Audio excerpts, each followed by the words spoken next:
రాణిగారు ఆలయంలో ప్రసాదానికి వేళగా వస్తుంది. ఈరోజు ప్రసాదం నేను తయారు చేస్తాను.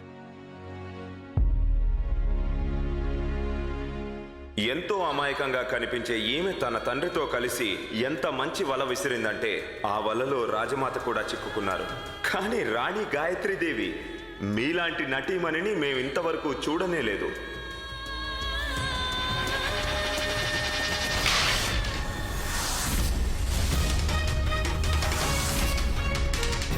ఏమిటలా చూస్తున్నారు రాణిగారు? మీకంటే ఎక్కువ సిగ్గు లజ్జ ఈ కంచానుకున్నాయి. అలా కిందికి విసరగానే దాని పరిస్థితే మారిపోయింది. కానీ ఎందుకో గాని కొందరు ఎంతగా బరితెగిస్తారంటే ఎన్నిసార్లు చెప్పినా సరే దీపపు స్తంభంలా నిల్చునే ఉంటారు. కట్టుకున్న భర్తే ఆమెను మాయావి అన్నాడు, ఇంకా ఏవేవో అన్నాడు. అయినా మళ్ళీ వంటింట్లోకొచ్చి వంటలు చేస్తోంది. భలే బావుంది. ఇలా ఏమాత్రం సిగ్గు లేకపోవడం మేమెక్కడా చూడలేదు. చిన్నరాణి గారు, మీరు ఆమెర్ కోటకి రాణి అయినా కాకున్నా మీరు సిగ్గులేని వాళ్లకు మాత్రం మహారాణి గారు. ఒకటి తెలుసా మీకు?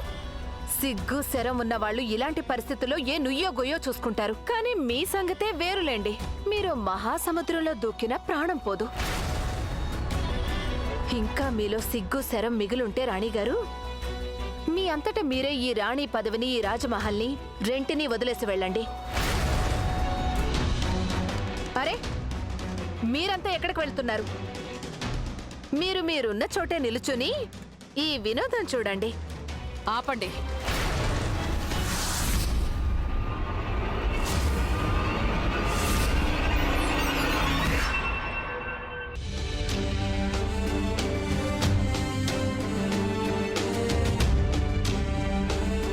ఇప్పుడు మేం మాట్లాడతాం, ఇక మీరు వింటారు.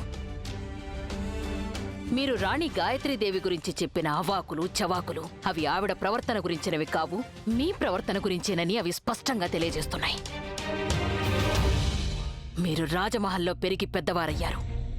అయినప్పటికీ మీ సంస్కారం, మీ భాష, మీ ప్రవర్తన ఎంతో నీచంగా ఉన్నాయి చిన్నరాణి గారు. ఆగండి. ఎక్కడున్నారో అక్కడే ఉండండి అందరూ. ఇక్కడ వినోదం చూడండి.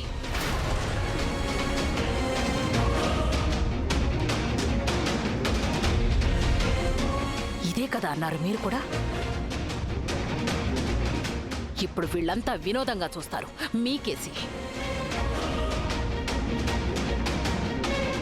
అరే, రాణా గారికి రాణి గారికి మధ్య ఏం జరుగుతున్నప్పటికీ అది ఆ భార్యాభర్తలకు సంబంధించింది. మీరు ఆ విషయం మాట్లాడాల్సిన అవసరమే లేదు. రాణి గాయత్రీదేవి ఆమీర్ కోట్కి రాణి గారు.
ఏమిటిది రాణిగారు?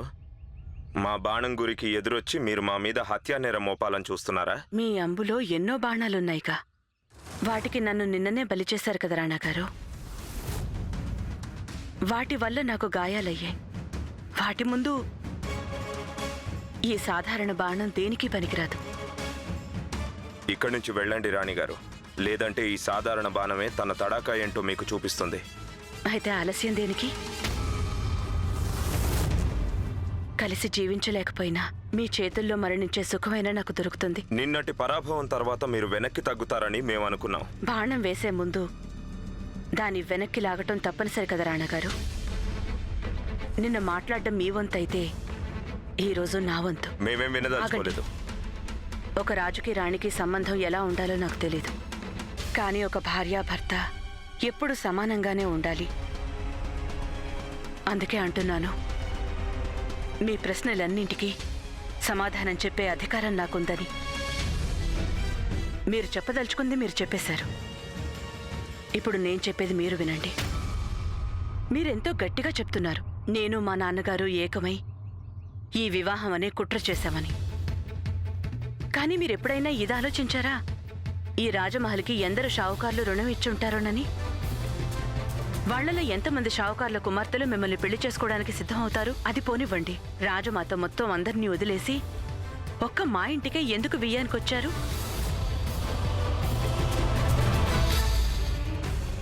ఎందుకంటే రాణాగారు, ఇది మన ఇద్దరి విధిరాత. ఈ లోకంలో ఎన్నో బంధాలు ఏర్పడుతుంటాయి, కానీ వాటి పునాది అక్కడ పడుతుంది. భగవంతుడి కోరిక ఇది. మనం భార్యాభర్తలు కావటం ముల్లోకాధిపతుల కోరిక మేరకే ఇది ఏర్పడిన బంధం. ఆమీర్ కోట్ రాజు రాణాగారి కోరికతో విడిపోలేదు. ఇందులో నేను చేసిన దోషం ఒకటే, మిమ్మల్ని ప్రేమించటం. ఒకవేళ ప్రేమించడం పాపం అయితే ఈ పాపం చేసినందుకు గర్వపడుతున్నాను. మనస్ఫూర్తిగా ప్రేమించాను. మన తలరాత ఇదే రాణాగారు. నేను మిమ్మల్ని ప్రేమిస్తున్నాను, మీరు నన్ను ద్వేషిస్తున్నారు.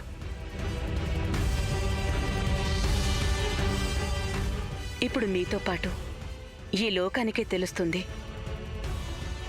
ప్రేమకున్న శక్తి ద్వేషానికున్న శక్తి కంటే ఎన్నో రెట్లు మించిందని. మిమ్మల్ని నేను సవాల్ చేస్తున్నాను. దీపావళిలోగా నా ప్రేమ గెలుస్తుంది, మీ ద్వేషం ఓడిపోతుంది.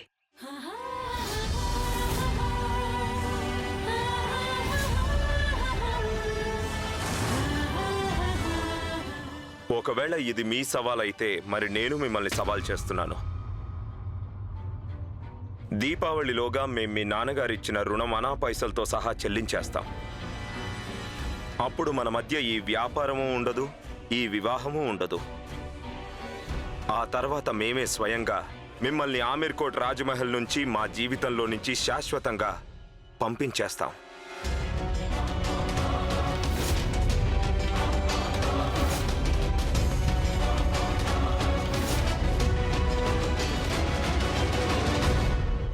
మీ భార్యనైన కారణంగా మీకు నేను మాటిస్తున్నాను, నేను మీ బాధ్యతల్ని విస్మరించను. ఇక మీ రుణాన్ని తీర్చడంలో మీకు సహాయపడతాను. ఆ తర్వాత దీపావళి మనం కలిసి జరుపుకుంటాం.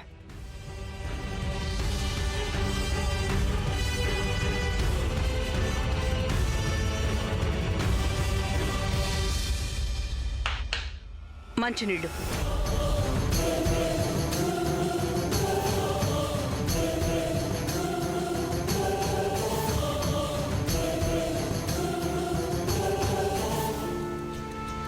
భోజనం వడ్డించండి, బాగా ఆకలిగా ఉంది. రాణిగారన్నది మీరు వినలేదా? ఆకలిగా ఉంది.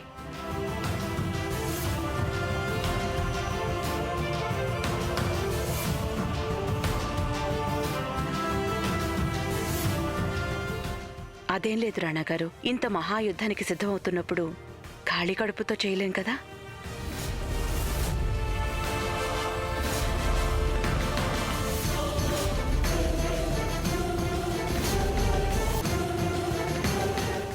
బ్రిటిష్ ప్రభుత్వ అనుమతి లేకుండా రాజపుత్ర వంశానికి చెందిన యువతిని రాణించేశారు. కనుక బ్రిటిష్ ప్రభుత్వం మిమ్మల్ని 10,000 పౌండ్ల సుంకం కట్టవలసిందిగా ఆదేశిస్తోంది.